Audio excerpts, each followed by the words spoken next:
Para nosotros, como familia, los campamentos de APEBU son importantes, de inmenso valor, el tiempo que compartimos aquí con ustedes, más allá de toda broma que siempre está ahí, a la orden del día, uno se va con una riqueza y con una renovación preciosa.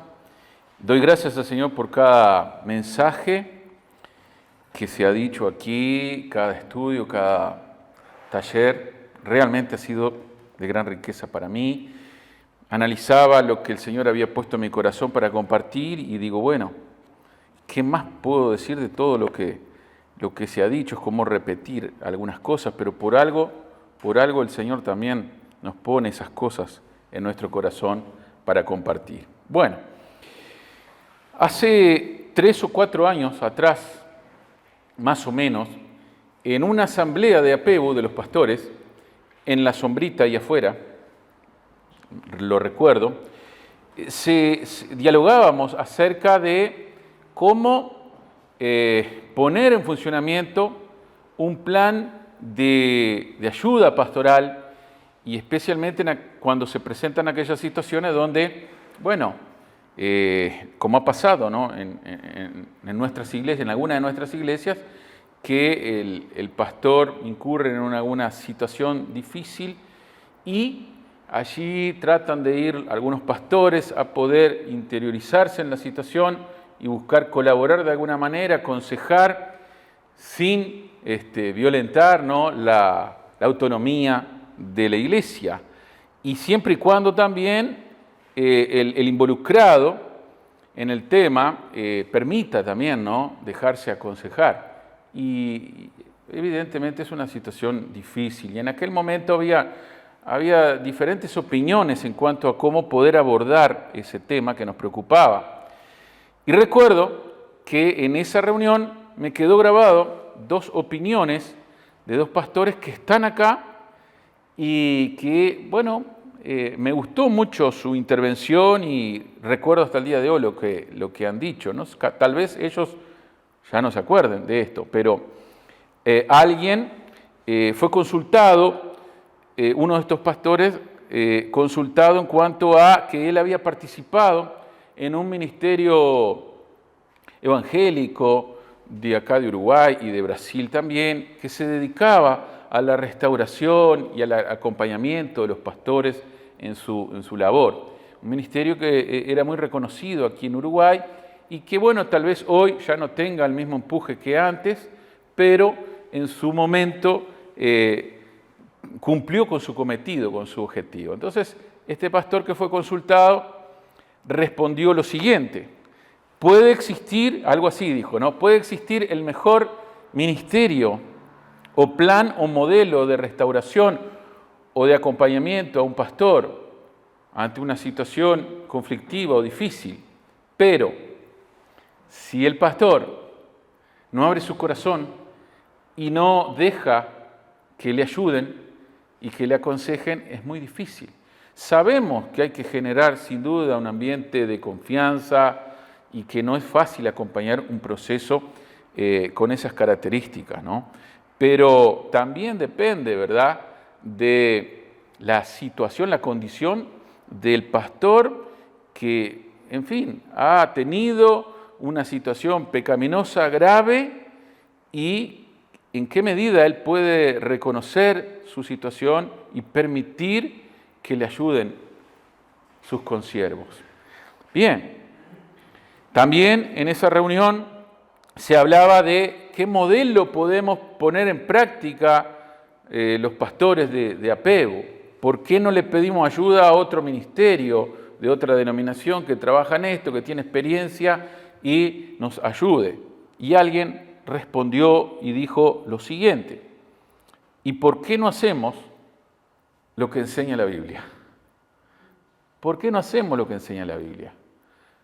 Porque, en definitiva, el Señor nos ha dejado herramientas para abordar estos temas. Y de la misma manera que uno tiene que abordar estos temas, que son dolorosos, que son estresantes, difíciles, y que uno se está metiendo en un pantano ahí, pero lo tiene que hacer, porque es parte de la tarea pastoral, Bueno, de la misma manera que lo hacemos en la iglesia, deberíamos también tener el corazón abierto para poder trabajar en comunión entre los determinados consiervos, ¿no? Los pastores bautistas del Uruguay. No es tarea fácil, pero doy gracias al Señor, ¿verdad?, por las enseñanzas que nos están dejando nuestros hermanos en estos días al respecto.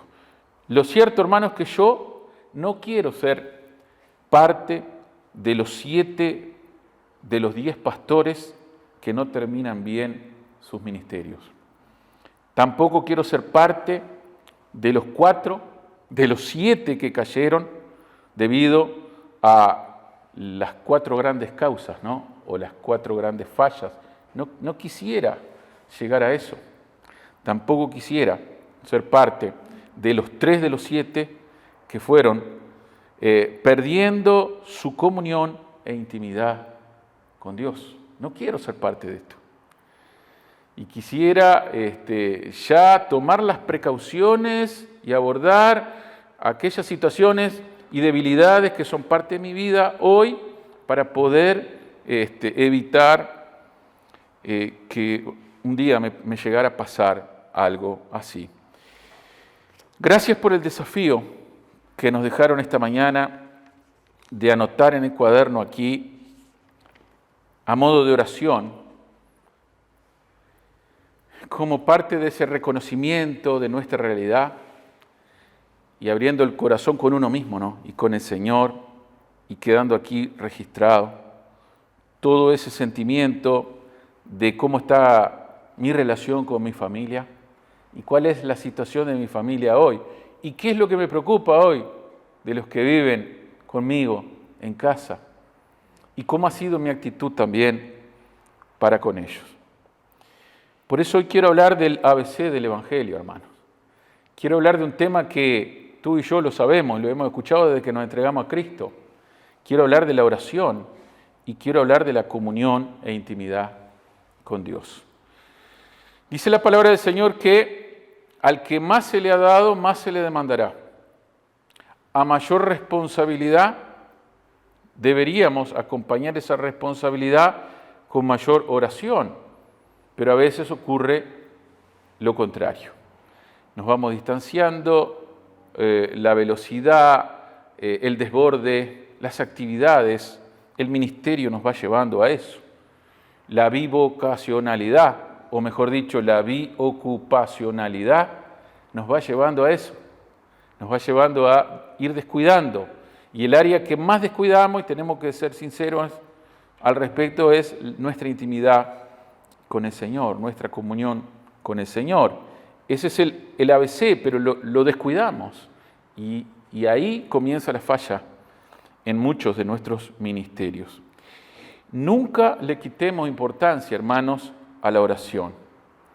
Dios responde en nuestras oraciones.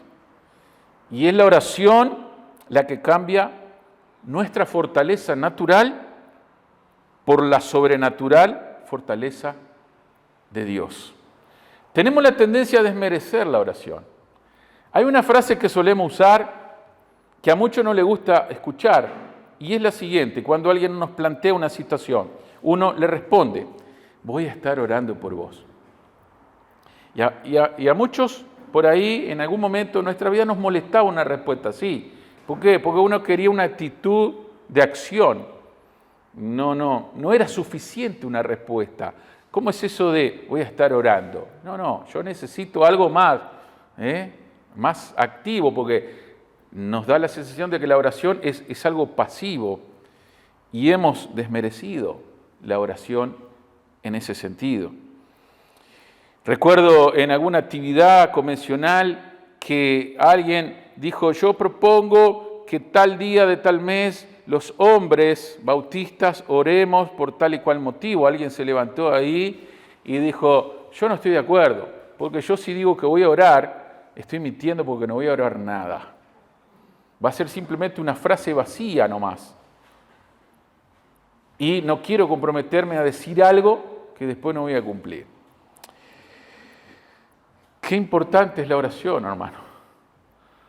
Qué importante es la oración. Cuando llegaban los mensajes al grupo del departamento de oración de la convención y a los demás grupos de apego, cuando nos enteramos que Sheila no podía respirar y nos pedían oración porque nadie se acercaba allí a su sala, y ese mensaje circuló por todas las iglesias y estoy seguro que muchos enviamos esa oración tipo SOS, instantánea ahí: Señor, atiende este motivo, responde esta oración. Necesitamos una respuesta. Y así con tantos otros hermanos, ¿verdad? Nunca le quitemos importancia a la oración. No existe necesidad que no sea satisfecha por medio de la oración. No hay incluso ningún pecado en nuestra vida que la oración eficaz y persistente no pueda prevenir o ayudarnos a evitarlo o incluso a derrotarlo. Quiero invitarles a abrir la Biblia en el libro de Santiago, capítulo 5, desde el versículo 16 hasta el 18.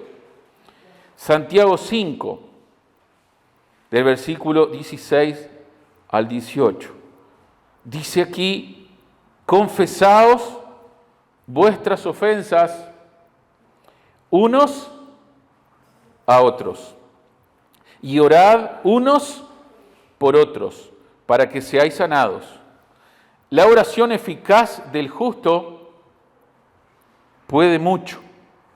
Elías era hombre sujeto a pasiones semejantes a las nuestras. Y nos contó Raúl mucho sobre Elías. Y oró fervientemente para que no lloviese, y no llovió sobre la tierra por 3 años y 6 meses. Y otra vez oró, y el cielo dio lluvia, y la tierra produjo su fruto. La oración de Elías, hermanos, es la misma oración que tú y yo podemos tener hoy en cualquier lugar en donde nos toque estar. No es una oración especial, diferente, que Dios se la reveló a él únicamente. La oración es la herramienta que el Señor ha puesto en nuestras vidas para pedir ayuda y para saciar cualquier necesidad. Y tengamos presente que el Señor sacia nuestras necesidades, pero a su manera y no a la nuestra. Santiago aquí nos está hablando entonces de la oración que prevalece. Nos está hablando también de una oración de intercesión, una oración intercesora, orando por otros hermanos, no solo por mí nomás, no solo por mi necesidad, sino también la necesidad de otros. No solo lo que yo necesito. Quiero destacar algunos aspectos aquí que se desprenden de Santiago capítulo 5. Dice el versículo 16: confesaos vuestras ofensas unos a otros. Y hay otras traducciones que dicen: confesaos unos a otros sus pecados. Confesión de pecado. Dentro de este contexto de la oración, porque viene hablando en los versículos anteriores acerca de la oración Santiago. Bien, hermano, confesaos vuestras ofensas. Este es un punto importante en la vida de los hijos de Dios, y ni que hablar en la vida de aquellos que estamos desarrollando un servicio de liderazgo consagrado al Señor. En la asignatura Historia del Cristianismo que tuvimos en el centro de extensión, y que el hermano David Dáñez nos llevó al galope en esa asignatura, y después nos puso un examen que nos mató, ¿no? Con la exigencia que tenía el examen, pero valió la pena, ¿eh? No nos estamos quejando, Carlos, al contrario, pero uno no está acostumbrado, ¿no? a esa dinámica, pero fue de gran riqueza para nuestras vidas. Y a veces uno conoce la historia del cristianismo hasta los hechos de los apóstoles, y después aparecimos nosotros en el siglo XX de la nada, ¿no? ¿Y qué pasó en el transcurso de tantos siglos, no? Bien, estudiábamos ahí la historia de los avivamientos. A mí me fascinó esa parte, la historia de los avivamientos. Los avivamientos en distintos momentos, especialmente la parte que más me fascinó fue el avivamiento europeo en el siglo XIX, finales del siglo XVIII más bien. Y me fascinó porque uno se imagina las grandes concentraciones, los predicadores, y dice, pero ¿y cómo hacían para predicar, no? Los evangelistas. ¿Será que tenían un mensaje especial, diferente al de hoy? Fuera de lo común. Yo creo que no fue por... De hecho, los mismos libros nos dicen que no fue esa la causa del avivamiento, ni siquiera los tiempos de alabanza, una alabanza renovadora. Uno de los aspectos distintivos de los avivamientos fue la confesión de pecados. La confesión de pecados. Algo que uno le dispara. Pues, seamos sinceros, ¿a quién le gusta acercarse, verdad, a otra persona o pedirle perdón por sus pecados o abrir su corazón sabiendo el riesgo que esto conlleva? Pero la Biblia dice que tenemos que confesarnos las ofensas unos a otros, que esto es parte de la vida, de la práctica del Evangelio, de nuestra vida cristiana. No podemos sacarle el cuerpo a esto. Necesitamos ponerlo en práctica. Dios obra, Dios habla a partir de un corazón que confiesa, porque un corazón que confiesa es un corazón que primero reconoció que hay pecado en su corazón. Hay pecado en su corazón. Hay debilidad en nuestras vidas. Todos tenemos puntos débiles, hermano. Ahora, ¿qué sucede cuando hay confesión? Hay restauración. Hay sanidad. Hay reconciliación. Y la iglesia tiene que practicar esto. ¿Lo hacemos en nuestras iglesias? ¿O ni nosotros, los pastores, nos animamos a hacerlo? Bien, el punto de partida es reconocer que hemos pecado, confesar. También hay pasajes de la Biblia que nos dicen, Juan 1.9, primera de Juan 1.9, ¿no? Si confesamos nuestros pecados, Él es fiel y justo para perdonarnos y limpiarnos de toda maldad, ¿no? Y obviamente que ahí está haciendo referencia a una confesión directa al Señor. Y cuando uno peca, ha pecado contra Dios. Amén, por eso, ¿verdad? Pero también pecamos contra nuestros hermanos. Y aquí está haciendo una referencia directa al pecado entre hermanos, entre hijos de Dios. Hay sanidad, hay restauración y hay reconciliación. Dice aquí, para que seáis sanados. Y esta expresión sanados aquí no hace referencia solo a una sanidad física, sino que también hace referencia a una sanidad emocional, hace referencia a una sanidad espiritual. Dios obra a través de la confesión. Dios actúa, Dios mueve su mano. Dios comienza a actuar en nosotros. Salmo 51, dejo marcado aquí Santiago. Salmo 51, complemento aquí esta enseñanza. Versículo 17. Los sacrificios de Dios son el espíritu quebrantado. Al corazón contrito y humillado no despreciarás tú, oh Dios. Bien. Facundo, hoy hablaba del tiempo que lleva en el pastorado, ¿no? Y bueno, nosotros, por gracia y misericordia del Señor, llevamos 10 años en el ministerio, ¿no? Pasa el tiempo, uno no se da cuenta. Se va dando cuenta a medida que los hijos van creciendo. Y han pasado muchas cosas. Corrió mucha agua debajo del puente, como decimos comúnmente. Ha pasado de todo. Los primeros meses, tuvimos situaciones dolorosas en la iglesia, familias que se iban. Claro, el contexto en el cual nosotros llegamos era como una especie de campo de guerra, ¿no?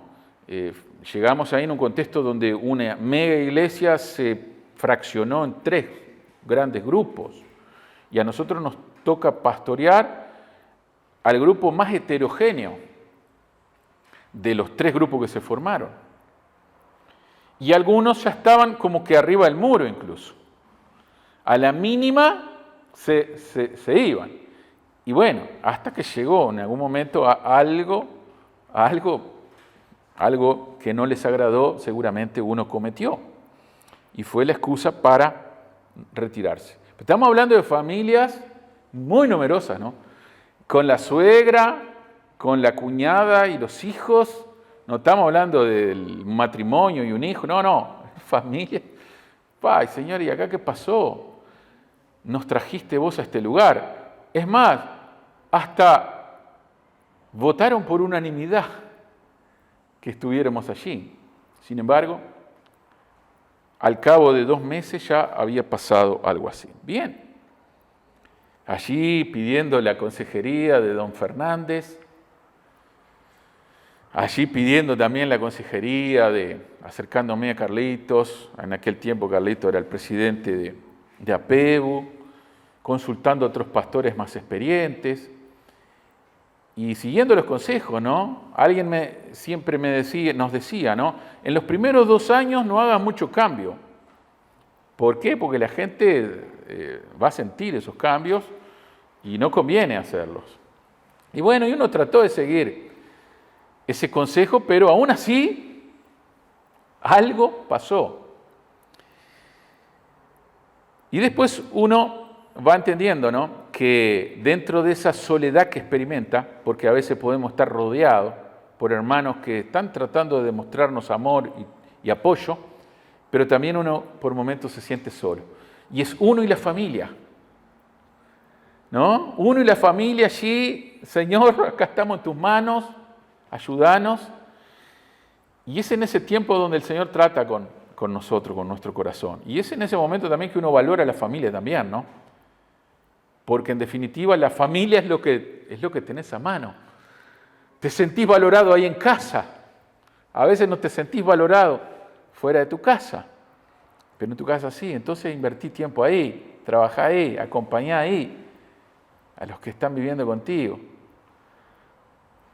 Pero el Señor va moviendo su mano, ¿verdad? El Señor va obrando, nos va dando dirección, nos va dando sabiduría. Vamos entendiendo que la obra es de Él, no nuestra, y que hay que seguir trabajando. Porque si tenemos la convicción de que el Señor nos llamó a un lugar para hacer esa tarea, y bueno, vamos a seguir haciéndola. Y si nos hemos equivocado, pediremos perdón a quien corresponda. Y seguiremos adelante en la tarea. Hoy han pasado 10 años y yo empiezo a examinar lo que pasó. Se han ganado, bueno, si se fueron 3 grandes familias, doy gracias al Señor porque hemos ganado a muchas familias en el transcurso de estos años. Y nos costó mucho tratar de generar una identidad de iglesia, porque la iglesia seguía con la identidad de otrora, del pasado, lo que eran antes, lo que fueron antes, el coro de 50 voces que tenía la iglesia y las cosas que hacían por allá y por acá. Pero ahora estamos en otro tiempo, esta es otra iglesia, este es otro tiempo. Y tratar de construir toda esa identidad nos llevó tiempo. Y hoy han transcurrido 10 años, seguramente no es tanto tiempo, pero por la gracia y misericordia del Señor aquí está. Y uno mira hacia atrás y seguramente hoy, con la experiencia que uno ya ha adquirido y algo más de madurez, supongo, uno revisa y se da cuenta que hubieron cosas que por ahí uno pudo haberlas manejado de otra manera. Pudo haber hecho otras cosas para evitar que pasaran tales y cuales cosas. y haber abordado de otra forma algunos temas. Pero en ese momento uno hizo lo que entendió de parte del Señor que era lo conveniente. Pero está bueno hacer ese ejercicio porque siempre hay tiempo también yo creo que el Señor siempre nos da oportunidades para subsanar algunas cosas que por ahí dejamos sin resolver. Y mi oración muchas veces es esa: Señor, ayúdame, dame la oportunidad de subsanar determinadas cosas que por ahí pasaron y que yo pude haber abordado de otra forma y haber trabajado este tema de otra manera. Por eso la confesión de pecados, hermano, es decir, tener el corazón dispuesto para cuando llegue ese momento donde uno tenga que volver a confrontar a alguna persona que por ahí, en fin, tal vez alguna relación, algún vínculo roto quedó, tenemos que estar abiertos, porque creo firmemente que el Señor va a dar respuesta a esa oración, siempre y cuando uno reconozca también, ¿verdad?, la condición en la cual uno está. Ahora bien, con relación a este tema de la confesión, necesitamos ser cuidadosos, porque Satanás va a usar cualquier cosa para sacar ventaja y confundir aún a través de la confesión. Jesús mismo enseñaba, ¿no? No echéis perlas a los cerdos. Hay procedimientos en la palabra, ¿no?, que tenemos que acudir a ellos. Si el pecado es privado, la confesión también tiene que ser privada. Ya lo hemos escuchado, ¿verdad? Recuerdo ahí un testimonio de un querido líder, amigo, fronterizo, que me contaba una situación que se dio en la iglesia a la cual él pertenece, en donde pidió autorización para usar la computadora de la oficina pastoral para hacer unos trabajos, y ahí se encontró en el historial que, bueno, alguien había estado incursionando en algunas páginas pornográficas. Entonces le comunicó al pastor, bueno, estamos hablando de iglesias grandes, y ahí detectaron que a uno de los pastores, anciano, ya había estado incursionando en eso. Y cuando lo confrontaron, el joven, este líder al cual hago referencia, más el pastor principal, lo confrontan al pastor anciano que había incursionado en esto, ¿no? Él reconoció y se quebró ahí delante de ellos. Sí, yo vengo haciendo esto y me siento muy mal por eso. Y quiero pedirles perdón. Y oraron por él y le hicieron un acompañamiento, y este hermano fue restaurado en esa situación. A mí me pasó alguna situación parecida con algún hermano también de la iglesia que vino a hablarme de determinadas situaciones. Él y su esposa, lo hablamos, lo conversamos. Yo traté de acompañarlo en un proceso en el cual hubiera rendición de cuentas para tratar de ayudarlo a salir de determinada situación. Ahora, la iglesia no se enteró de esto. La iglesia no se enteró, nadie se enteró de esto. Y entiendo que nadie tiene que enterarse. A veces en las iglesias manejamos tan mal estos temas, hermano, y a veces uno ha tenido la posibilidad de recorrer otras iglesias y nos cuentan las situaciones, y a veces uno queda horrorizado por la forma en la cual algo que pudieron haberlo manejado algunos en un grupo más reducido, se terminó manejando de una forma espantosa. Si el pecado es privado, la confesión es privada. Si el pecado es público, la confesión debería ser pública también. Y algún ejemplo ahí, uno ha tenido la experiencia de alguna hermana que se excedió una vez haciendo un comentario de otra por WhatsApp y quiso mandarle el mensaje a su grupo pequeño ahí de medio familiar, y le metió mal el dedo y el mensaje fue a parar en otro grupo con gente hasta de otros países incluso. Un lío bárbaro. Un lío bárbaro, hermano. Y bueno, hablar con la hermana allí. La hermana estaba arrepentida, sin duda, claro. Hablar con la hermana, pedir perdón a la persona que había difamado, a su familia, y luego un perdón al grupo también en el cual había enviado ese mensaje. Ahora, doy gracias al Señor porque doy fe de que en ese vínculo hubo reconciliación. Fue doloroso el proceso, fue duro, pero hubo reconciliación. Bien, el otro punto que quiero destacar es que junto con la confesión dice la palabra: orad unos por otros para que seáis sanados.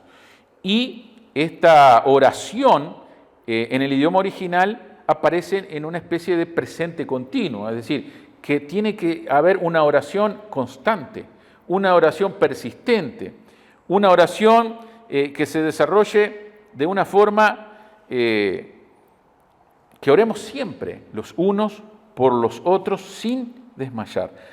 La oración es el privilegio más grande que podemos tener los hijos de Dios. Hablar con Dios. Y esto le enseñamos a los niños, le enseñamos a los nuevos creyentes, les pedimos muchas veces, le enseñamos a orar y a veces hasta les pedimos que repitan la oración. Estás hablando con el Señor. Qué privilegio, hermano, hablar con Dios. Ahora, también la oración puede llegar a ser el más grande fracaso en la vida de un creyente. Dice la palabra del Señor, y dentro de acá del libro de Santiago, en el capítulo 4, ¿no? Dice que nosotros no tenemos porque pedimos mal. No pedís y cuando pedís todavía pedís mal. Por lo tanto, sabemos cuáles son las respuestas de Dios a nuestras oraciones. Lo enseñamos en nuestras iglesias. El Señor nos dice sí, no o espera. Y cuando el Señor nos hace esperar, no nos está diciendo no necesariamente, pero está queriendo tratar con nosotros. Amén por eso. Pero también necesitamos saber que no todas nuestras oraciones serán contestadas. No todas llegan a Dios. No todas cumplen los requisitos que la misma palabra de Dios menciona con relación a la oración. La palabra de Dios dice que, y Santiago mismo habla de esto, ¿no? Que oremos con fe, no dudando nada. No dudando nada. ¿Oramos así nosotros? Y también nos dice que no pidamos para nuestros deleites, para nuestro propio bienestar. Es triste, ¿no? Cuando a veces en la iglesia hay hermanos que se acercan y te dicen, bueno, yo estuve orando y Dios me dijo, y ya tienen la respuesta a la oración y por lo tanto no te están pidiendo que ores. O en todo caso, si te piden que ores, es que ores por la decisión que ellos ya tomaron, porque Dios le habló y van a hacer eso, y están decididos a hacer eso. Aunque pasen por arriba de la organización de la iglesia, la estructura de la iglesia, no, Dios les dijo eso, por lo tanto, le vengo a decir, pastor, y le pido oración. Bueno, no todas las oraciones son contestadas. Y de acuerdo a lo que dice aquí este pasaje, hay dos condiciones, hay más, ¿no? Pero quiero simplemente destacar dos condiciones para nuestras oraciones. El versículo 16 dice que la oración eficaz del justo puede mucho. La oración eficaz. En otras traducciones dice la oración ferviente. La oración ferviente del creyente. Esta expresión eficaz del idioma original literalmente significa extenderse, estirarse. Así como el atleta que va corriendo y está por llegar a la meta, la cinta ahí de la meta, y él se estira por tratar de llegar a la meta. Bueno, ese es el sentido de este extenderse, la oración que se extiende, ¿no? Me gusta esto. Y me vino a la mente cuando analizaba esto, cuando revisaba esto, que tuve una experiencia una vez de un hombre alcohólico. Alcohólico, tomaba y se transformaba el tipo, ¿sí? Quedaba como endemoniado. Se volvía totalmente violento, agresivo, empezaba a golpear la mesa, ¡pa! Quedaba violentísimo. Y tratamos de ayudarlo, acompañarlo con algunos líderes de hombres, ¿no? Y en determinada ocasión cae enferma su esposa, grave, o sea, una enfermedad que hasta el día de hoy la está padeciendo su esposa, y estaba su madre, que vivía en una casita al lado, que era creyente, anciana. Y entonces el hombre me pide que vaya a orar por la esposa. Yo voy y estoy orando allí, ¿no? Orando. Y él viene y me dice, pastor, pastor, ore, me dice. Y bueno, yo lo miré y seguí orando, ¿no? Y no entendía qué está pasando acá, Señor, ¿será que el hombre se tomó? Pero parecía que no, que estaba bien. Y al ratito de vuelta viene y me dice, pastor, ore. Estaba tranquilo, yo estoy orando, quédate tranquilo que yo estoy orando. En determinado momento vi que la mamá no estaba. Y bueno, me levanté de ahí de la habitación y camino y veo ahí en el living la madre de él orando, extendida en la alfombra, orando, derramando sus lágrimas. Y la escuché orar a la mamá de él, orando por su nuera, ¿no? Y me quebró el corazón la oración de esta mujer. No por el hecho de que estuviera desparramada, sino porque era una oración que salía del corazón, de un corazón humillado, de alguien que está rendido y desarmado delante del Señor, reconociendo que no somos nada delante de Él y con un corazón totalmente contrito y humillado, como decía el Salmo recién. Y ahí me di cuenta de lo que significa la oración eficaz del justo puede mucho. Sí, hermano. No era la forma en la cual estaba la mujer, ahí extendida. No era la posición del cuerpo, sino que era la condición del corazón, hermano. Esa oración, yo estoy seguro que subió las escaleras y recorrió las calles del cielo, hermano. Y me di cuenta por qué el hombre también insistía y me decía, pastor, ore. Claro, seguramente él vio muchas veces a su madre orar y derramar su vida en la oración. Y a veces nosotros, ¿verdad? Cada uno tiene su forma de orar. No pasa por ahí el tema, pasa por derramar nuestras vidas, por hacer que esta oración sea eficaz, una oración que se extiende, una oración que se expande, que intenta llegar por todos los medios al trono mismo de Dios. Por lo tanto, la intensidad es una de las condiciones para la oración, la intensidad con la cual oramos. El derramar nuestra vida, el reconocer nuestra condición y derramar nuestra vida. Y el otro aspecto que quiero destacar de la oración es la integridad. Esto tiene que ver con el carácter que debemos manifestar al orar. Dice el versículo 17 que Elías era hombre sujeto a pasiones semejantes a las nuestras. Era una persona común a nosotros y corriente. No tenía nada de especial. Es más, yo pienso en la vida de Elías, haciendo referencia a lo que decía Raúl en su mensaje, y pensar que el hombre estuvo ahí desafiando a 450 sacerdotes de Baal, y después, ¿no? Hay que desafiar a todos esos sacerdotes, ¿no? Hay que estar en la piel de ese hombre en ese momento, ¿no? Sin embargo, después, ¿no? Está disparando ante una Jezabel que lo manda perseguir. Y bueno, esos altibajos son los que tenemos nosotros también.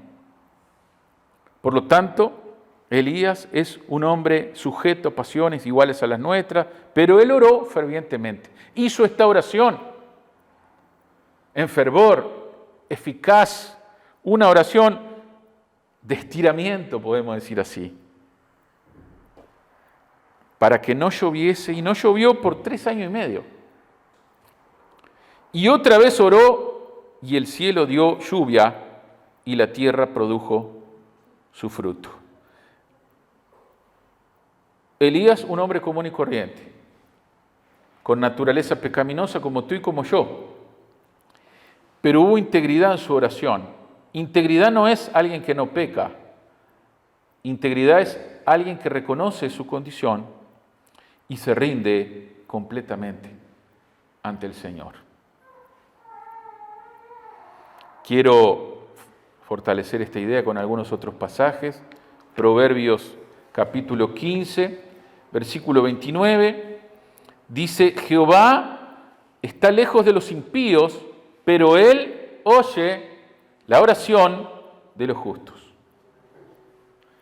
El justo, el que ha sido justificado por la obra redentora de Jesús. Salmo 66, versículo 18.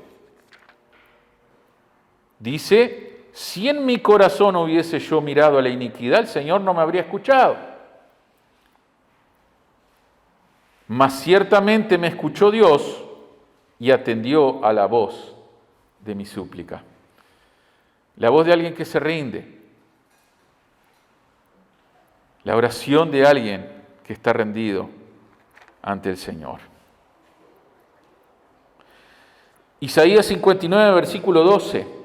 Porque nuestras rebeliones se han multiplicado delante de ti y nuestros pecados han atestiguado contra nosotros, porque con nosotros están nuestras iniquidades y conocemos nuestros pecados. Reconocer la condición, hermano. Esta es la oración que Dios está esperando. Este es el corazón, este es el carácter. Esta es la integridad que Dios espera de nosotros al elevar nuestras oraciones, con intensidad y con integridad. ¿Oró así Elías? Sí, ya lo hemos visto, ¿verdad? Y interesante, ¿no? Porque miraba la oración de Elías, ¿no? La que hizo para que volviera la lluvia, para que volviese a llover, ¿no? Subió al Monte Carmelo, dice, ¿no? Primera Reyes 18, que era lo que leía Raúl, ¿no? Y observaba ese pasaje allí, él subió a un monte Carmelo, al Monte Carmelo. Bueno, el lugar de la oración. ¿Hay lugar para orar? Conocí un pastor que llevaba a su iglesia a orar en la noche a un monte que le habían pedido prestado a un vecino. Y el hombre iba caminando con un cayado adelante. Y entonces toda la iglesia siguiéndolo. Hasta que un día se emocionaron orando ahí. Era a medianoche, ¿no? Y se quejaron los vecinos, hicieron una denuncia y el vecino no lo dejó entrar más. La oración en el monte. Se terminó la oración en el monte. Claro. Pensamos que para orar requiere un lugar especial. Jesús dijo en Mateo 6:6, mas tú cuando ores, entra en tu aposento y cerrada la puerta, ora a tu Padre que está en secreto, y tu Padre que ve en lo secreto te recompensará en público. Ahora sabemos que la esencia de este pasaje y de esta enseñanza aquí tiene que ver con esa oración que hacemos en la intimidad con el Señor, a solas con Él, derramando nuestra vida delante de Él. Porque ante los demás podemos mostrar algo, pero delante de Dios, ahí, a solas con Él, las cosas son diferentes. Y ese es el lugar de la oración. No importa cuál sea el lugar físico, lo que importa es tu corazón, ¿verdad? Que está ahí hablando con el Padre, en esa intimidad, en esa profundidad, en esa relación a solas con Él. Bien, voy a dejar por acá. Deseo de todo corazón que el Señor añada su bendición a este tiempo que me ha dado la posibilidad de compartir. Y el desafío es que podamos seguir orando los unos por los otros. El hermano Santiago Islas nos compartía su experiencia de oración de la iglesia en tiempo de pandemia y la obra que hizo el Señor a partir de ese tiempo de oración. Y bueno, tenemos que orar y orar como el Señor nos pide que oremos. Y tomar en serio la oración y entender que esa es la herramienta que transforma realmente. Porque a veces pensamos que es la alabanza, a veces pensamos que es el mensaje, pero podemos depender de la alabanza y vamos a tener alabanza. Podemos depender del mensaje y vamos a tener un mensaje. Pero si uno depende de la oración, ahí uno está dependiendo de la respuesta de Dios, de lo que Dios quiere hacer realmente.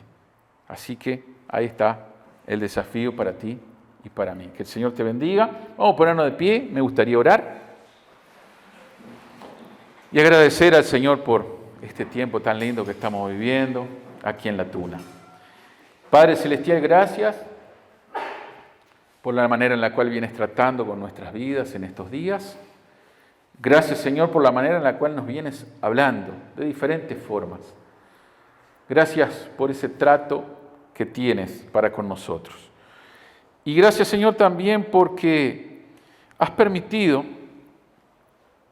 a mí me has permitido tener la posibilidad de abrir mi corazón con algunas personas que están aquí. Gracias por mis hermanos.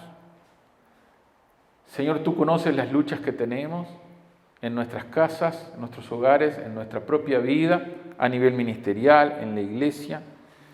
Es una mochila pesada la que muchas veces nos toca llevar como siervos tuyos. Gracias por las familias pastorales, gracias por las esposas de los pastores, gracias por los pastores, por los hijos, Señor. Hay tanto por hacer. Señor, yo no quiero dejar de hacer mi parte y mi comunión contigo es hacer mi parte. Ayúdame a no descuidar esto, Señor. Ayúdame a ser sensible día a día, desde el momento que me levanto, a no descuidar esto, Señor. Hay tantas cosas que distraen nuestra atención. Ayúdame a ser fiel a ti en esto. Y a partir de ahí se hará lo que tú quieras que hagamos.